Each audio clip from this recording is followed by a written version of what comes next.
আজি বহুদিনৰ মূৰত আপোনালোকৰ সন্মুখত লৈ আহিলোঁ আৰু এটা মোৰ নতুন ৰান্না পানী লাও পাতৰ আঞ্জা। এই পানী লাও পাতৰ আঞ্জা আজি কিয় বনাইছোঁ, কেনেকৈ বনাইছোঁ, গোটেই কথাখিনি মই ইয়াতে ক'ম। প্ৰথমতে এটা কেৰাহী লৈ ল'ম, কেৰাহীটো গেছত বহাই দিম অলপ গৰম হোৱাৰ কাৰণে। তাৰপিছত পানীলাওৰ পাতবিলাকক এনেকৈ কুচি কুচিকৈ কাটি ল'ম। কাটি লোৱাৰ পিছত এইখিনি একদম ভালকৈ ধুই ৰেডি কৰি থৈ দিম। তাৰপিছত আহিব আমাৰ এই পিঁয়াজ দিব লাগিব, তাতে পিঁয়াজখিনি আমাৰ লাগিব আৰু ইয়াতে বহুতকেইটা বস্তু লাগিব, ক্ৰমে মই কৈ যাম। আৰু এই পানী লাওৰ পাতত ইমান প্ৰয়োজনীয় উপাদান থাকে, সেই উপাদানখিনি মই ক'ম। এতিয়া কেৰাহী গৰম হৈ গৈছে, কেৰাহীত মই অলপমান ৰিফাইন তেল দি দিম। ৰিফাইন তেল দি পেলাই ৰিফাইন তেলটো গৰম হ'বলৈ দিম। ইয়াতে এই পাতত, পানীলাওৰ পাতত প্ৰচুৰ পৰিমাণে পানী থাকে, ফাইবাৰ থাকে, ভিটামিন চি থাকে, এ থাকে, ই থাকে, আইৰণ থাকে, পটাছিয়াম থাকে আৰু মেগনেছিয়াম থাকে। এতিয়া আপোনালোকে দেখাই পাইছে যে তেলটো প্ৰায় গৰম হৈ আহিছে। এই গৰম হোৱা তেলত মই জিৰা দি দিম। জিৰাটো দি দিলোঁ। জিৰাটো দিয়াৰ পিছত জিৰাটো অলপমান গৰম হ'বলৈ দিম। তাৰপিছত মই পিঁয়াজখিনি যে দেখাইছিলোঁ সেই পিঁয়াজখিনি দি দিম। এতিয়া মই পিঁয়াজখিনিক ভালকৈ লাৰি দিম। লাৰি দিয়াৰ পিছত কি হ'ব, সেইটো অলপ অলপ ৰঙা ৰঙা যেতিয়া হৈ আহি থাকিব তেতিয়া আমি বেলেগ আগবাঢ়ি যাম।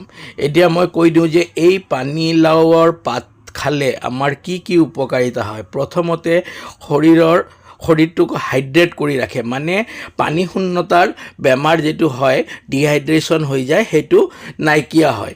হজম শক্তি বৃদ্ধি কৰে আৰু এইটো কি কৰে, আমাৰ হজম শক্তিটো বৃদ্ধি কৰে, কোষ্ঠকাঠিন্যতা দূৰ কৰে আৰু শৰীৰৰ উষ্ণতা নিয়ন্ত্ৰণ কৰে।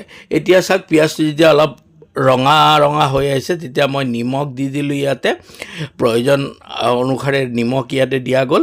তাৰপিছত মই হালধি গুড়া দি দিলোঁ।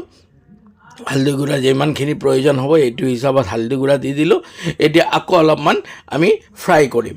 তাৰপিছত এইটো এনেকৈ লৰাই এইটো ফ্ৰাই কৰি থাকিম।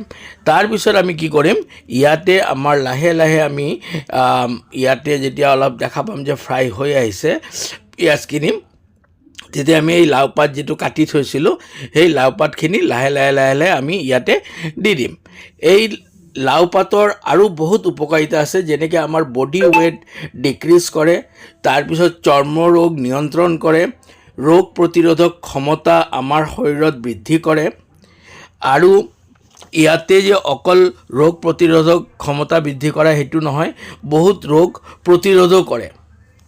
এতিয়া মই এই পাতখিনিক অলপ লাৰি দিম। ইয়াতে লাহে লাহে আমি এনেকৈ লাৰি দি আছোঁ। তো এতিয়া আপোনালোকে নিশ্চয় গমেই পালে যে এই যে পানীলাওটো লাহে লাহে এনেকৈ কমি ফ্ৰাই হৈ আহিব, এনেকৈ পানীখিনি এৰি দিব। তাৰপিছত আমি কি কৰিম, এইটো যেতিয়া এনেকুৱা পানী থাকিব এইটো ড্ৰাই কৰিবলৈ আমি দিম, এইটো ভালকৈ লৰাই দিম। আৰু এই পানীলাওৰ পাত যদি ৰেগুলাৰ আঞ্জা বনাই খোৱা যায়, কিডনীৰ যত্ন লয় আৰু এইটোৱে কাৰ্যক্ষমতা বৃদ্ধি কৰে, কলেষ্ট্ৰলৰ লেভেল হ্ৰাস কৰে আৰু অনিদ্ৰা দূৰৰ সহায় কৰে।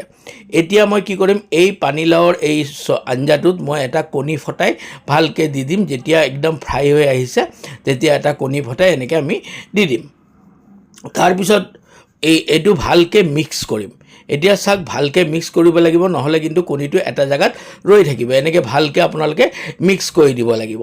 এনেকৈ যিমান পাৰে আপোনালোকে বঢ়িয়াকৈ এইটো মিক্স কৰিব আৰু এই মিক্সিংটো চাব। আৰু এইফালে অট'মেটিকেলি পানীখিনি শুকাই গৈ আছে আৰু এনেকৈ কণীটোও ভালকৈ মিক্স কৰি দিব।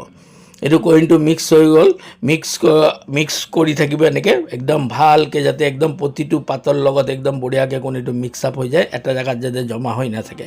এইটো আমাৰ এই পাতটো আমাৰ অনিদ্ৰা দূৰ কৰে। আজিকালি মানুহৰ এইটো ডাঙৰ সমস্যা যে অনিদ্ৰা। এই পাত খালে এই অনিদ্ৰাটো দূৰ হ'ব। আৰু আমাৰ যিটো মই কৈছিলোঁ যে আমাৰ শৰীৰৰ যিটো কলেষ্ট্ৰল, সেই কলেষ্ট্ৰল কমোৱাত এইটো বহুত পৰিমাণে উপকাৰী বস্তু হয়, কিয়নো ইয়াতে বহুত পৰিমাণে আমাৰ কি থাকে, ফাইবাৰ থাকে।